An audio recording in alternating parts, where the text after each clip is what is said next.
Em estúdio contamos com a participação de Mónica Ferro, deputada do PSD, e Horácio Piriquito. Aos dois, muito boa tarde, obrigada por estarem connosco.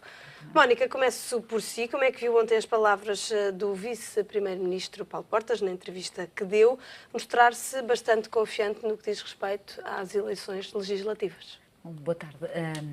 Eu vi a entrevista já tarde, porque estive no jantar do grupo parlamentar do PSD, foi o nosso encerramento da atividade parlamentar. O Parlamento cessa hoje e estive a ouvir e ouvi com muita atenção e tomei várias notas, porque de facto acho que foi uma entrevista forte.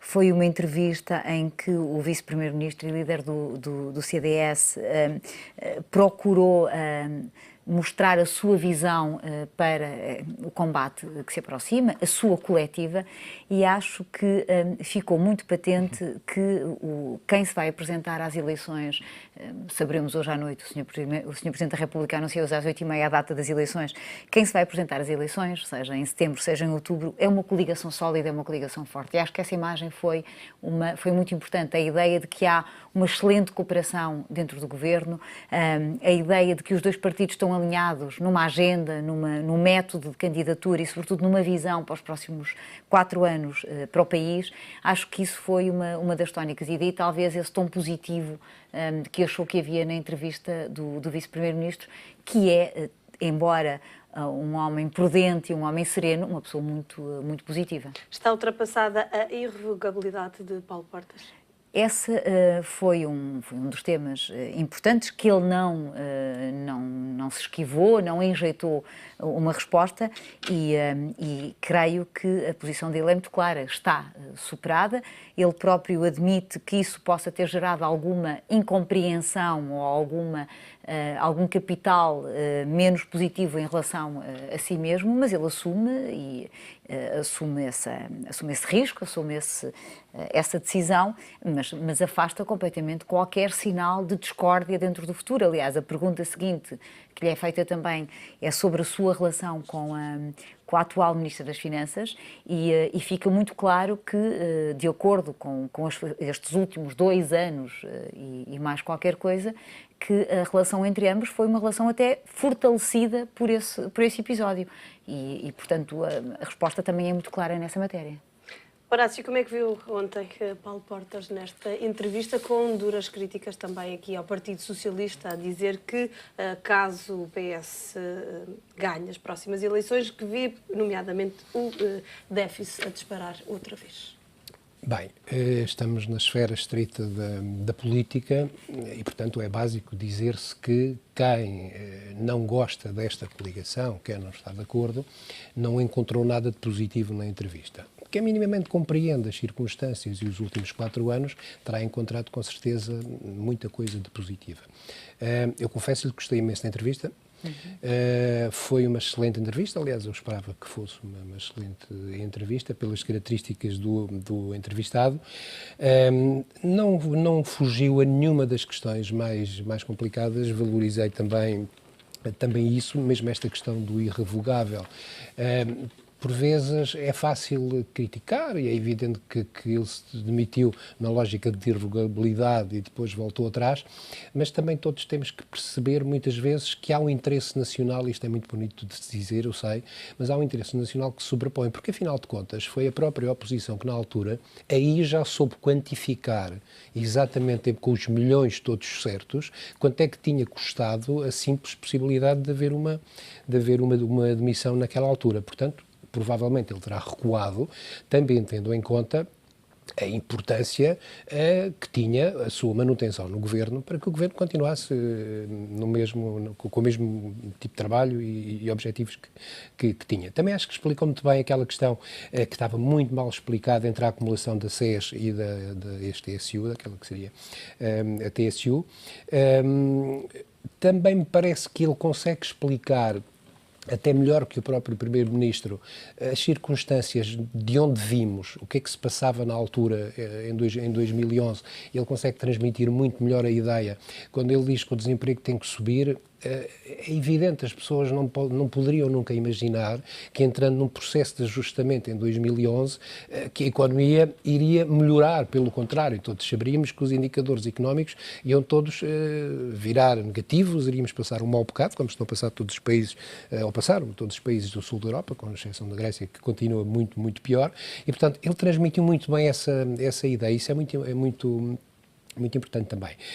E, portanto, eu acho que foi uma entrevista claramente já de campanha eleitoral. Eu não sei avaliar muito essas coisas, porque não sou político, mas é evidente que estamos à beira de eleições e, portanto, tudo o que se diz nesta altura é preciso ter-se muito cuidado.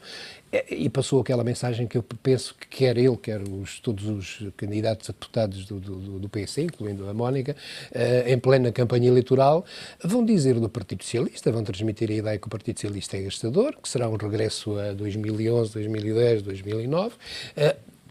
Curiosamente, há sinais do próprio discurso do líder da oposição que apontam nesse sentido, é que poderiam até não apontar e haver alguma dificuldade de discurso para sustentar, mas não, há claramente a ideia de um regresso ao passado, não misturando as coisas umas com as outras. É evidente que nós, com o que está a passar na Grécia, percebemos o que é que pode acontecer quando se promete determinado tipo de coisas que já foram prometidas em Portugal, quer pelo líder da oposição, quer por outros partidos que, não tendo ambições governamentais, direi que não contam para muito, mas basta ver o que aconteceu à Grécia e parece que não tem nada a ver, mas tem, neste momento é curioso. E esse também foi, de resto, um dos argumentos utilizados pelo Paulo Portas. Tinha que ser, repare, neste momento acontece uma coisa inacreditável. Tem um primeiro-ministro que é líder de um partido de extrema-esquerda e que está a governar a Grécia com os votos da oposição porque o seu partido está a abandoná-lo pela extrema-esquerda.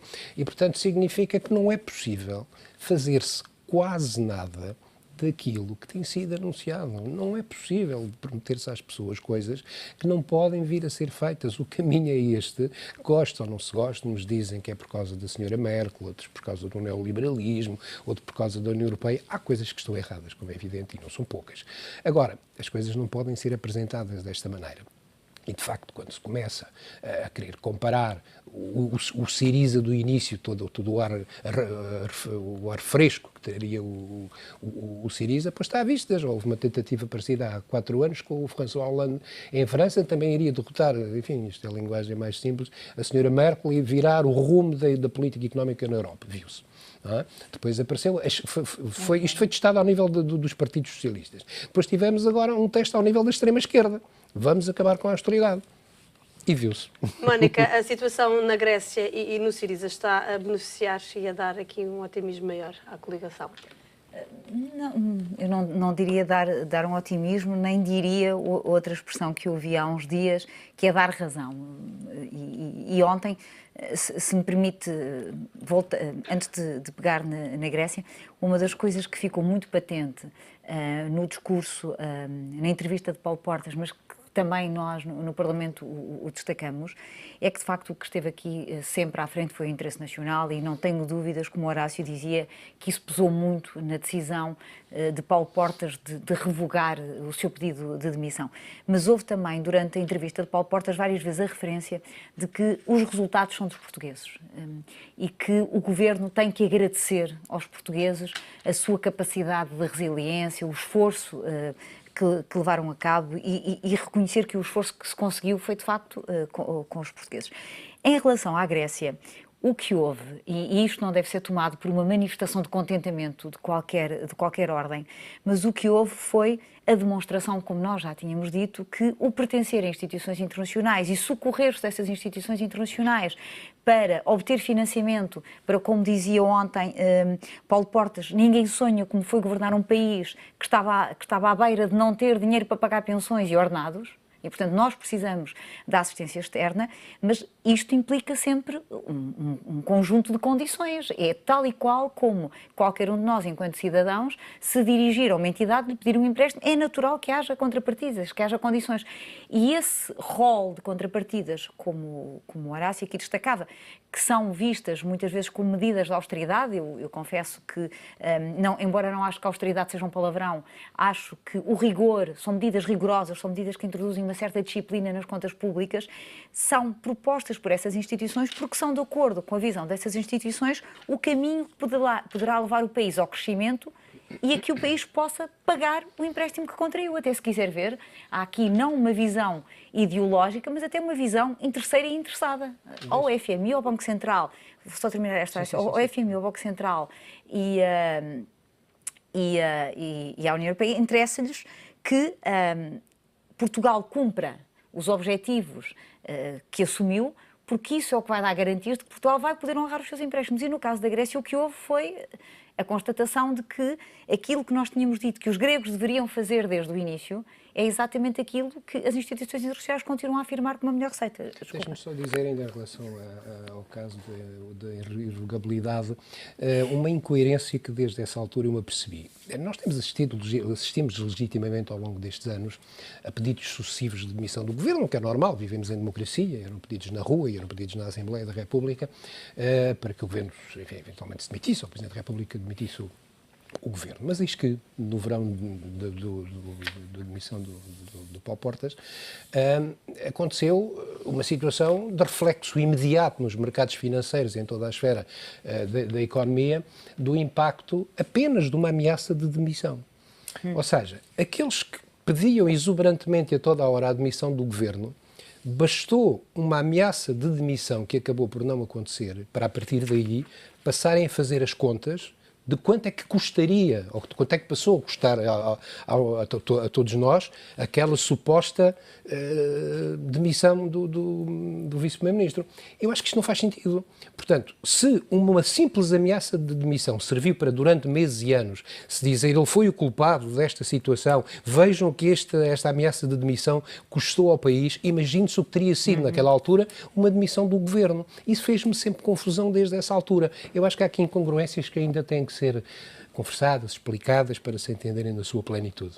Voltando à questão que falava, Mónica, do rigor e da transparência, porque sempre se pautou este Executivo, eu pego agora no segundo tema que hoje aqui nos traz, que é a questão levantada pelo Tribunal de Contas, que pode colocar em causa este rigor e esta transparência do Executivo. A não inclusão do Fundo de Resolução no orçamento de 2014. Eu tenho que fazer aqui um pequeno apontamento prévio. Eu ainda não li o relatório do Tribunal de Contas, fui vendo algumas reações e vi partes do relatório, mas o que me parece, por demais evidente, é que este Fundo de Resolução tratou-se de um evento extraordinário e de facto, o Orçamento de Estado é um orçamento, é uma contabilidade da operação regular, chamemos-lhe assim, de um Estado. E, portanto, este evento extraordinário não foi incluído no Orçamento de Estado. Creio que vale a pena ler com mais atenção e perceber o argumentário, mas de todo modo, se tiver que ser incluído no Orçamento de Estado, será incluído no Orçamento de Estado. Mas as contas ficam automaticamente diferentes. Estamos a falar de 4 mil milhões.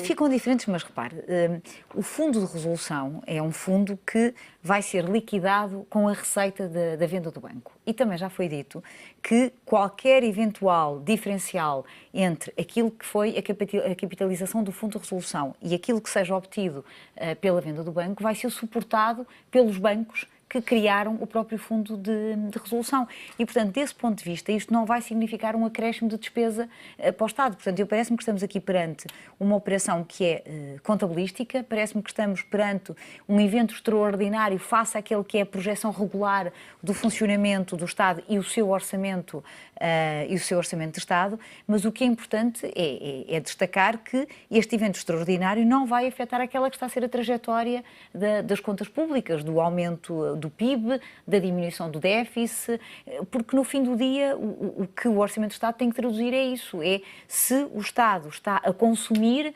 muito mais do que a riqueza que consegue gerar Mas não vai afetar se a venda do novo banco cobrir precisamente este valor injetado pelo Estado e se as contas depois acabarem por ficar iguais. O que não for coberto pela venda vai ser suportado pelos bancos. Mas em termos de ética, se quisermos falar assim, é correto o Executivo ter feito isto? Eu confesso-lhe que tenho muitas reservas em responder a essa pergunta, sim ou não, mas parece-me que talvez seja uma afirmação demasiadamente apressada se dizer que o Governo tentou esconder o que quer que fosse deste fundo de resolução. O debate foi público, foram prestadas todos os esclarecimentos possíveis e, portanto, eu não tenho grandes dúvidas que há uma justificação para esta não inclusão e que, na minha opinião, sem ter lido o relatório do Tribunal, portanto, sem conhecer o argumentário que o Tribunal de Contas usa para dizer que essa inclusão devia ter sido feita, que o Fundo de Resolução devia estar no Orçamento de Estado, eu diria que se deveu ao facto de se tratar de um evento extraordinário, mas como lhe digo, tinha que me reservar para uma leitura mais atenta do documento. Horácio, como é que vê este episódio? Eu diria o seguinte, eu li o comunicado do Ministério das Finanças e reparei que há pelo menos um dado que obviamente que eu desconhecia, como sou especialista nesta matéria, em que foi esclarecido que o Instituto Nacional de Estatística só em 2014 é que considerou o Fundo de Resolução como integrável no Orçamento de Estado. E o Governo usa esse argumento, ou seja, como em 2014 não teria que integrar esse fundo de resolução com estes valores no Orçamento de Estado, não está previsto no Orçamento de 2014, mas já vai estar no Orçamento já se vai refletir no Orçamento de 2015.